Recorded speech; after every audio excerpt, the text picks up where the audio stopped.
तो चलिए आज चलते हैं लद्दाख के एक ऐसे सफ़र पर, एक ऐसी जगह जहां एक तरफ तो हैं समंदर जैसी विशाल झीलें और दूसरी तरफ पूरा का पूरा ब्रह्मांड नजर आता है।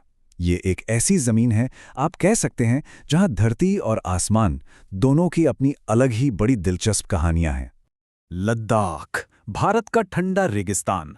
सोचिए एक ऐसी जगह जहां दूर दूर तक, जहां तक नजर जाए, सिर्फ सूखे पहाड़ हैं, ना कोई पेड़ ना कोई घास, बिल्कुल बंजर।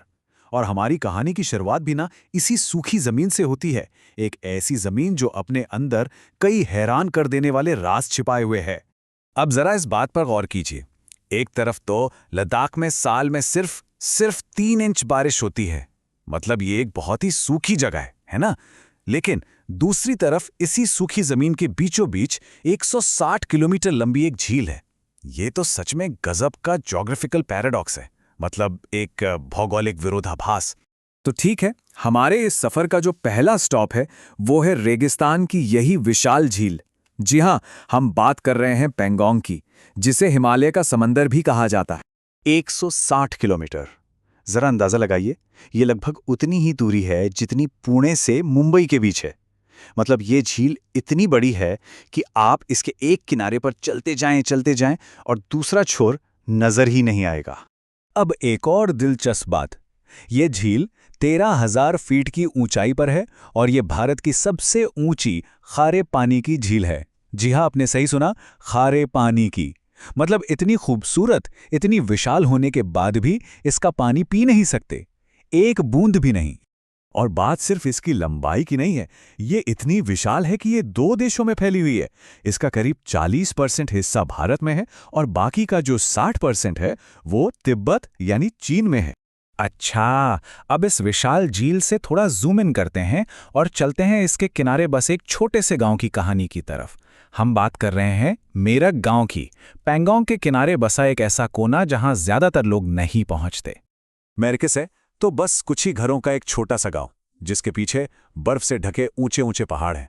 पर सबसे हैरानी की बात यह है कि लद्दाख की सूखी जमीन के बीच यहां आपको हरियाली और पेड़ भी दिखेंगे, बिल्कुल किसी रेगिस्तानी नखलिस्तान की तरह।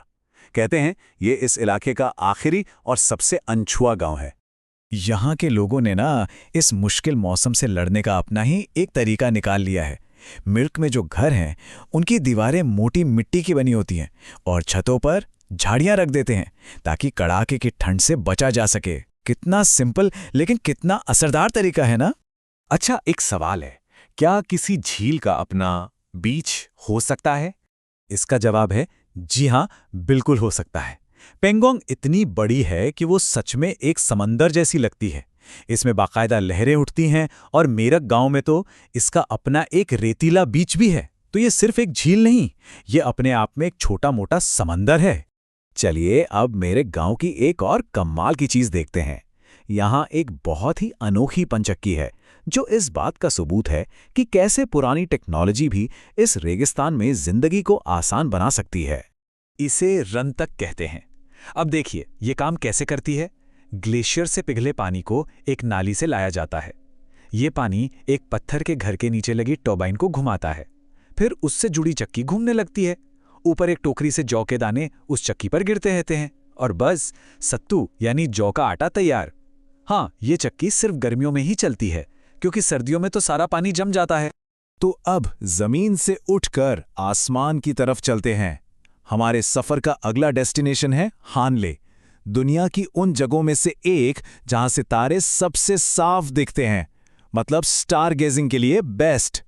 हानले गांव कोई 14,000 फीट की ऊंचाई पर है और यहीं पर है भारत की सबसे ऊंची एस्ट्रोनॉमिकल ऑब्जर्वेटरी यानी खगोलीय वेधशाला। मतलब सोचिए, अभी हम बात कर रहे थे रतंक जैसी पुरानी टेक्नोलॉजी की और अब हम सीधे पहुंच गए मॉडर्न एस्ट्रोनॉमी पे।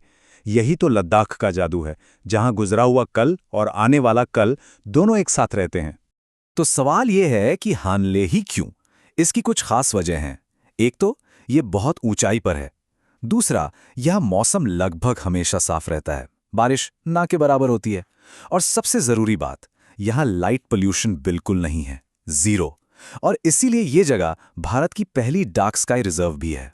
और एक और हैरान करने वाली बात बताऊं, हानले में जो हिमालयन चंद्रा टेलीस्कोप है ना, उसे यहां से नहीं बल्कि 3000 किलोमीटर दूर बेंगलुरु से कंट्रोल किया जाता है रिमोटली, और सारा का सारा डेटा सीधा इसरो को भेजा जाता है रिसर्च के लिए।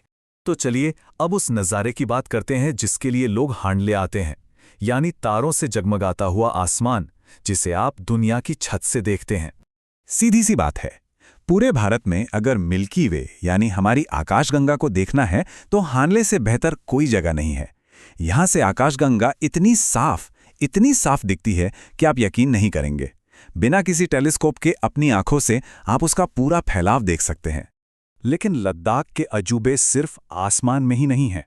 जहां एक तरफ हांडले का आसमान हमें मिल्की वे और कभी-कभी ऑरोरा दिखाता है, वहीं दूसरी तरफ चुमाथांग में जमीन के अंदर से उबलता हुआ गर्म पानी बाहर निकलता है। मतलब यहां जमीन से लेकर आसमान तक हर तरफ बस हैरान करने वाली चीजें हैं। तो सोचिए, ऐसा नज़ारा जहां पूरा का पूरा ब्रह्मांड आपके ऊपर हो, ये हमें क्या सिखा सकता है? इस अंतहीन आसमान के नीचे ना हमारी बड़ी बड़ी मुश्किलें भी बहुत मामूली लगने लगती हैं। इन पहाड़ों के बीच खुद को इतना छोटा महसूस करने में जो सुकून है, जो शांति है, वो कहीं और नहीं मिलती। और शायद यही लद्दाख का सबसे बड़ा सबक है। ये हमें सिखाता है कि हमारी छोटी सी दुनिया के बाहर भी एक बहुत बड़ा और खूबसूरत जहां है।